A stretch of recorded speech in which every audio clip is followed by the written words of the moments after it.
Labas Eugenijau, aš esu Donatas, regiono pardavimų vadovas. Šitoje įmonėje aš jau dirbu 5 metai.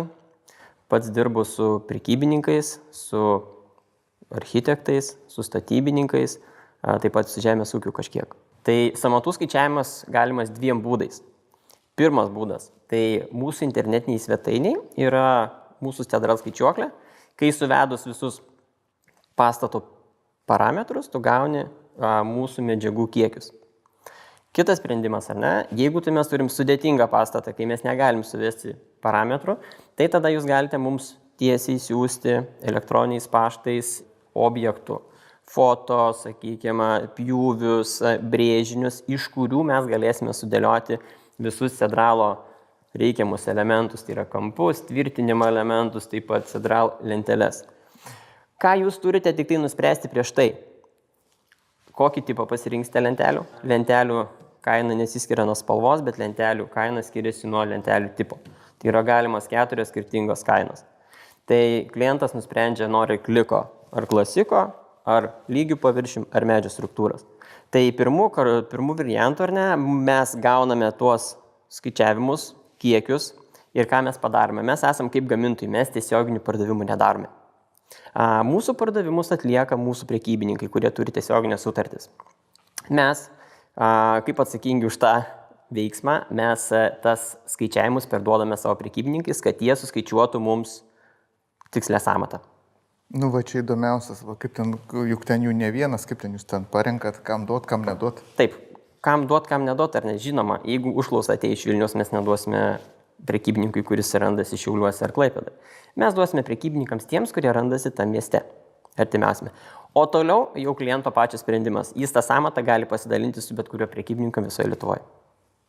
Tai mūsų techninis skyrius, ar ne, gavęs brėžinį, jį, galima sakyti, persibraižo į autokadą ir parodo kiekvienam mazge, kur naudoti kokį profilį.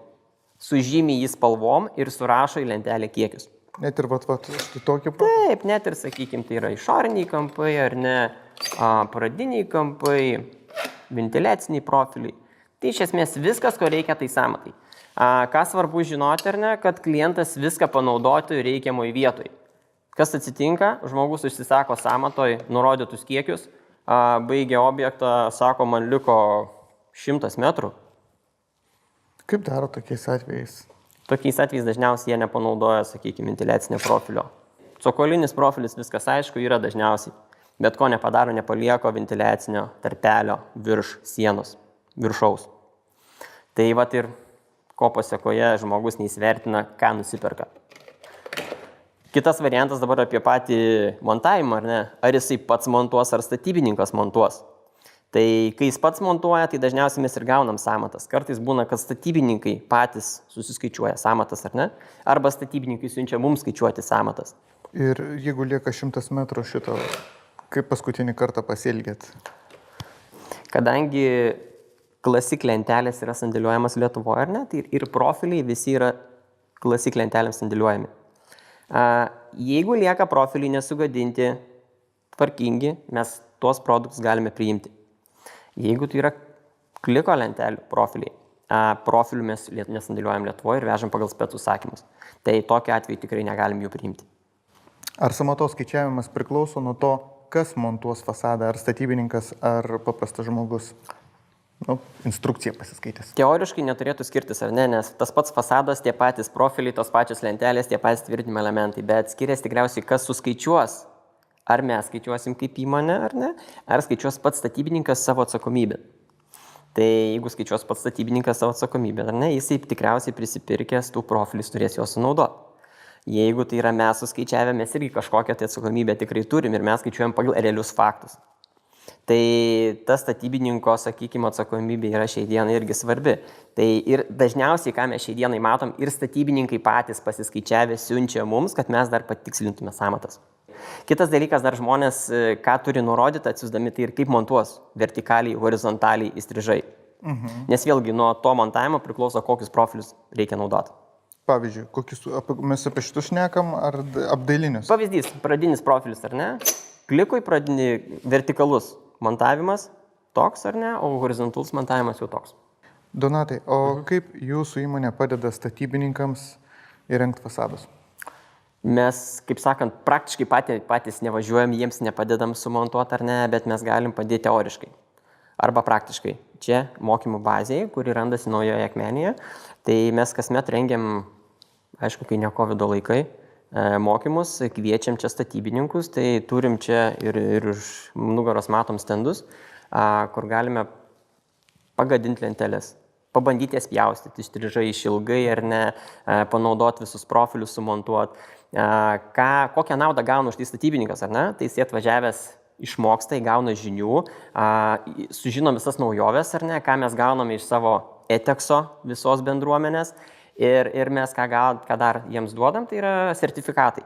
Išrašom sertifikatus, nurodom, kad jie buvo pas mus, išklausė teoriją, praktiką, sakykime, atliko čia vietoje. Toliau kitas variantas, mes turime ir mobilų savo tokį kaip mokymų bazę, tai yra autobusiuką. Tai jeigu klientui kyla klausimų, kad kažkas netai padaryta, kyla statybininkui kažkokia abejonės, kaip pradėti tą fasadą daryti, yra kažkokie mazgai sudėtingi, gali pas mus kreiptis ir mes kartais taip toleruojam, kad tiesiog vykstam pas tą vienintelį klientą į bet kurį Lietuvos tašką apmokyti, parodyti, išaiškinti. Už kokią minimalią sumą jisai turi pirkti, kad atvažiuotumėt? Jeigu naudoja mūsų medžiagas, tai mes jiems ir padedam. Nepriklausomai nuo kiekio? Žinoma, ne. Jeigu matysim, kad jis nori sudėti vieną lentelę, tai tikriausiai gal užteks skambučio. Jeigu matysim, jis nori padėti pakalimą, gal užteks vaizdo skambučio. O jeigu jis norės sudėti kažkokį įstrižą fasadą, tikriausiai jis to neapsieis be mūsų pagalbos vietoje, objekte. Tai toje vietoje mes tikrai atvyksim. Geras. Pridėsiu dar iš savo asmeninės ar nepatirties, kurią sukaupiau čia jau 5 metai dirbdamas, tai tikrai sulaukiu skambučių iš galutinių vartotojų, kurie klausia, ar gerai sumontuota. Šiandieną, tarp kitko, prieš filmavimą, ar nes gautas skambutis, moteris klausia, ar gerai sumontuota. Tai tikrai paaiškinau, kad dar yra viskas ok, jeigu kažkas bus blogai, dar kreiptis vėliau. Ar neatsiuntė nuotraukas e-mailų, Viberių, Messengerių? Pradinis variantas tai e-mailą parašė į bendrinį paštą, paskui aš paskambinau, tai iš esmės palikau savo asmeninį kontaktą, ar ne, kurį gali bet kada paskambinti. Donatai, jūs turite savo prekybos taškus, iš kurių galima nusipirkti, o ar jūs turite savo statybininkų, iš kurių galima paslaugą užsakyti? Supratau klausimą. Taip, tai kadangi prekybininkų sąrašą mes turime, tai nuo šių metų mes turėsim dabar ir žemėlapį, sakykime, kur galima rasti mūsų statybininkus, o juos tikriausiai galėsim rasti beveik kiekvienam mieste, didesniajam. Tai yra tie statybininkai, kurie tikrai padarė ne vieną, ne du objektus su mūsų medžiagom, jie padarė gerai, tvarkingai ir mes juos kaip įmonė matome ir galime rekomenduoti, sakykime, tam galutiniam vartotojui užsakovui, kad jisai padarys gerai. O jeigu aš turiu brigadą ir tipo dengiu, aš niekada jos neturėsiu, tai tikrai. Kaip statybininkui tapti jūsų partneriu? Labai paprastai tas tapimas mūsų partneriu, ar ne, tai mato, kad kaimynas mato naudą iš mūsų, ar ne, jis mato, kad irgi nori to. Tai jisai bet kada gali tikrai susirasti kontaktą, tos kontaktus mūsų prekybininkai visi žino mūsų, jis gali kreiptis pas mus, pareikšti norą, kad nori išmokti, nori sužinoti ir tikrai mes niekada nesakom ne. Supratau. Kągi, Donatai, ačiū tau už visą informaciją ir mes pasimatysime sekančiuose video. Iki. Ačiū, iki.